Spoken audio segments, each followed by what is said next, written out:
We are the 2nd of January 2021. So, from our last video, which basically was another chemical pregnancy, early miscarriage, it was really hard.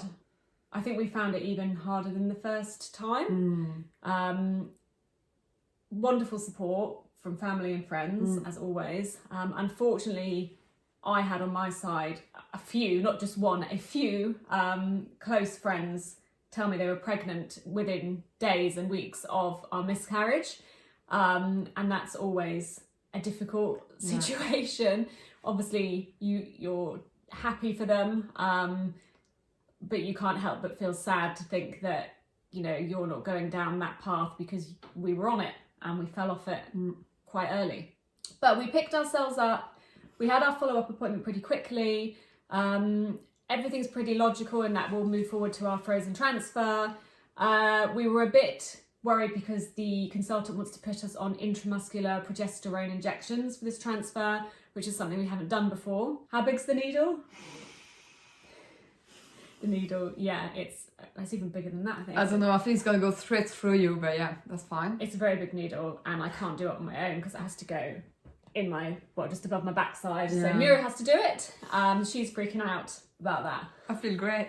But other than that, that was the only kind of change. They called it a natural frozen cycle, which seems a bit weird because I have to do the intramuscular progesterone. I've also got to do another injection daily, which I completely forget what it's about. Something to do with blood thinning and baby aspirin. So we'll show you all that when the medicine actually arrives. It's probably 2 chromosomally abnormal embryos which have resulted in these 2 miscarriages.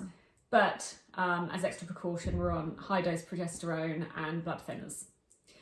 So anyway, we had all that, and I think it really helps once you start to have a plan of action in place in terms of being able to emotionally move forward. And within about, was it a week or so of that, the consultant said, I want you to do your hormone bloods again, just to make sure everything's okay. And this was only 2 weeks after the miscarriage, so I'd only just stopped bleeding. It was all quite, goodness fresh. knows what was going on in my body anyway. Yeah, like changes, like everything was just going down as well, and it was just not the right time, but you know. Probably not. So anyway, went for this hormone blood test. It was Prolactin and TSH. Yeah, so thyroid and prolactin. And prolactin is something we both had an issue with before, because when we first started, we first wanted to start IVF treatment, you have to do this hormone blood test to refer yourself to a clinic. And when we did that, both our prolactin was over the normal range. Mine was marginally over, and Muriel's was massively over. And this was in 2019. I was, to be, if it's helpful, 1,100 something I was. Yeah, and at the time I think it was 700-ish. You have to be within, is it kind of, I'll write it down. Think so, I think it's like 120 to 590. Something like that, yeah. Something like that. I'll put it on the screen now. Anyway, so when I went for this blood test, because of our history with prolactin, we both thought, I could come out with a high prolactin reading, and prolactin can also be heavily influenced by stress. It can be influenced by the time of the blood test and the way in which the blood test is done. So earlier... Yeah, early morning is not a good idea, apparently, because it can produce a high reading.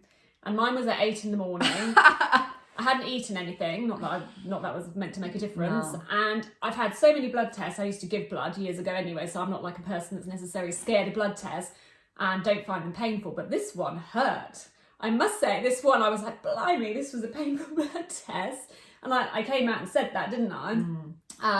I also had to give a urine sample because they wanted to test me for chlamydia.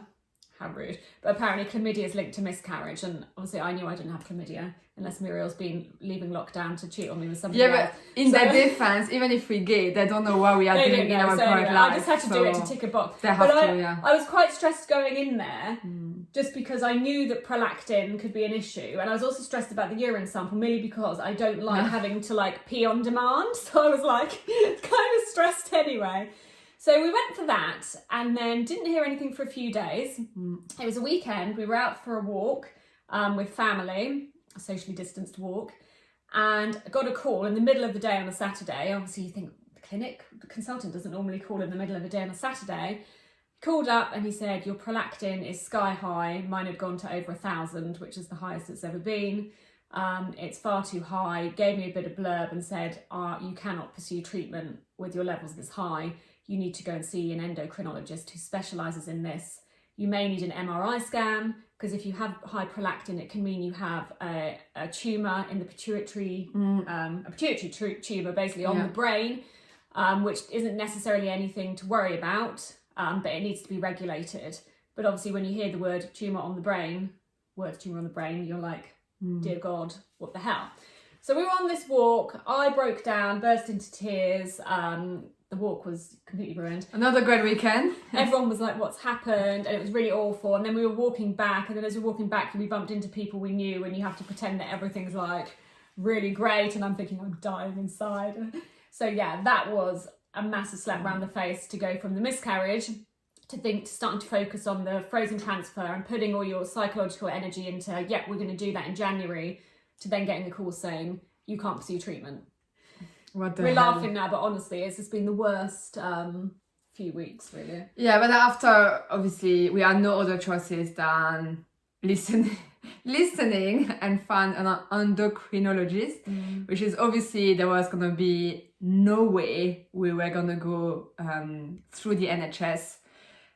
Just because it's already very busy service in general, and now with the pandemic, it will have taken ages. Yeah, I've done it through the NHS. We had the experience of before COVID, and that took 8 months to see an endocrinologist. So we were like, so we're thinking, hell no. Yeah. So more money, and it was leading up to Christmas, and everything's starting to gear up to Christmas shutdown. So we were ringing around desperately, and endocrinologists are few. There's not a lot of them in Reading anyway. Yeah. And so we were desperate. We managed to get an appointment on the 23rd of December. Don't know how we managed to get it, but we got it. And we were anticipating having to go in for an MRI as well, and gearing up for that, and looking at all the finances and the money. The consultant was right, even though I was so upset, and I knew that this was an issue that can happen. Prolactin goes up and down generally. It was the right thing to do. It was the right thing to do because of the links prolactin can have, to infertility and miscarriage. And basically what we read online was prolactin can go up and down, but it takes weeks, months for the prolactin to go down. Okay, this is what we read. If you have a hyperprolactemia, I think it's called, which is where you have this tumour in the brain, it's going to basically remain high until it's regulated and brought back down. So the reason it's linked to miscarriage is because high prolactin decrease, so it's like a balance. So high prolactin decrease progesterone. So it decreases, but it's because, my understanding is, if you're really stressed and your prolactin levels go high, it's basically your body saying, you're so stressed, you've got stuff going on in your life, you can't afford to be pregnant right now. Yeah. So it increases the prolactin levels to stop a pregnancy from happening. Yeah, but like it can be very short, like we saw in your example. Like one day was, and then the week after it was totally normal. Yeah. So that, I don't think that has such an impact on the pregnancy. Is if you have the tumor, if it's constantly high, basically your body thinks that you also are pregnant or you just gave birth. Yeah. So this video shows what happened over the next couple of weeks following that very high reading and what we did. So over the past few weeks, I've had my blood taken every Monday for 3 weeks at my local hospital. And this was via referral from my GP, which was actually really exciting because it's the only element of our IVF treatment to date that we haven't actually had to pay for, which was great. And these blood tests obviously measured my prolactin levels. Were they still very high or had they fallen? So that when I referred myself to an endocrinologist, which is where I am here in this lovely waiting room, I could give them these results and we could kind of have a discussion and work out what I needed to do. So I went to see this endocrinologist, and what was interesting is that the blood test I had a week after my very high reading came back in the normal range. So it went down and I was at 349. Which we couldn't believe within a week. I'd gone from over 1,000 to 349. We were shocked. We were really shocked. And then I went to see this endocrinologist, and he said, the fact that your levels come back into the normal range so quickly, to me, it means that on the day you had that high reading, considering you'd recently miscarried, you were probably very stressed as well. That's the likely cause of the high reading. I did go on to have a third blood test just to be absolutely sure, and that also recently came back in the normal range. I think it was 407, so it's still a bit higher, but still back in the normal range. The endocrinologist also did a very brief physical examination of me. I don't mean I had to strip naked or anything like that, but tested my eyesight, because if you have this tumour, you can see ahead, but seeing what's going on at the sides, it can restrict your vision. And that was all good. He also checked my hands. He checked around here, thyroid and all that. Everything came back. Well, from his examination, he said everything appeared fine. He said, I don't want to now say, yep, go and have an MRI and start prodding and poking around, because he said the more you poke, the more you will find things, and then you start tampering with things unnecessarily. He said, so the fact that your readings have both come back normal, the 2 that you've had since, he said, I'm happy to sign you off and tell your consultant you can start treatment again. So we heard that news a few days after Christmas, and just so relieved. So basically everything's now back on for January. We spoke to the clinic at last minute, and they said, yeah, that's fine. We never thought, never ever in a million years, having this phone call just before Christmas, that we will manage to go back on it in January. Never thought that. We thought if we were really lucky, we might make February or March. But yeah, the last couple of weeks have just been really, really stressful. And the fact that, as I said, once you know you can start treatment, even if it's a month, 2 months, 3 months, once you have that focus, you have that focus. But when that's taken away from you as well, and that's cancelled or postponed, as we've all had with COVID anyway, we had our first cycle cancelled due to COVID. It is just horrible, because you just feel like you're treading water, and you're wasting time. Yeah, and it's such a stupid thing to feel, because we're really lucky and we have fantastic support. We both have very busy jobs. It's not like we're sat here twiddling our thumbs with nothing to do. We're immensely busy people. But this very personal aspect of life that you're so invested in, once you're not allowed to pursue that anymore, you just feel a bit broken. But we were trying to kind of stay positive in the way that, and we were right. We thought, you know what, if they just, let's say they just put their finger on what is wrong, let's just say, and they found something and we treat it, and then thanks to that, this tiny change, it will work. So this is how you have to see it ultimately, because if there is something wrong, you're so lucky that they found it. Something else we should have said is that actually the symptoms of high prolactin. I was about to say that. Lactation. So actually you're having like basically milk and discharge coming out of your breasts, even though obviously you're not pregnant. And what was the other thing? Irregular periods, like really irregular. We don't mean like couple of days, or we mean like some months you don't have your period and you never know when the period will start.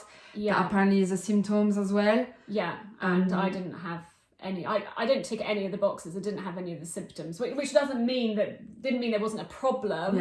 But the fact that I wasn't ticking any of the symptom boxes, thank God, obviously aided in the final decision from the endocrinologist. So I think it's mainly probably stress, and that's something I have to be much more conscious of. Everyone will get stressed at some point anyway. IVF's stressful anyway. Exactly. You can't exactly drift through the 2-week wait being chilled, can you? Also, it's important to mention that we actually realized that not all of the clinic are actually testing for prolactin. No. So it goes to show how blurry this area is, how so it is. We did find online some women who said are correcting my prolactin. You can have basically, if they find out that it is high because of a tumour or it's not able to come down, they can give you medicine to control it and to suppress it. And the next thing that I was going to do, the endocrinologist said if my third reading had come up high again, he wouldn't have taken me straight to MRI. He would have done a resting blood test where my blood is taken over an hour to see whether the level slowly comes down, just because it could just be stress. And actually when I lie down and rest and the level comes down, then it shows that it's just the stress. So that would have been the next thing, but we don't have to do that now. So one thing we learned from the consultant is we have 3 embryos frozen. One is a grade B and the other 2 are grade Cs. And so we'll go forward for the grade B transfer. Hopefully it thaws okay, which is something that terrifies me. If that fails and we go into our 4th transfer, we can have both grade Cs. So 2 embryos put back in because of their lower quality. Which we will do, but I think we never wanted to be at the stage of transferring 2. We don't want twins. I hope this doesn't end up getting, I will say, this is going to get cut one day. We don't want twins. And we're going to be like, here are twins. If it's what it is what it is. But if we can. Of course, if I was told we were having twins, I would be happy and ecstatic. But I think it's just the overwhelming, like, oh my gosh, two, scary stuff. But yeah, we'll go for it, I think. Oh yeah, we will. So we're really hoping this grade B is the one. We really need it to, grade B suits me fine. B, it's a solid score. Yeah. We don't need all these A's anymore. They're too complicated. No, it's not for us. No, yeah. Let's just stick with the B. It's not for us. So yeah, we'll keep you updated. Meds should arrive soon-ish. We paid for the transfer to go ahead. We're having the embryo glue again. Yeah, and that's it. See you for the frozen embryo transfer. For the winning one. Woo! Yeah, we'll see.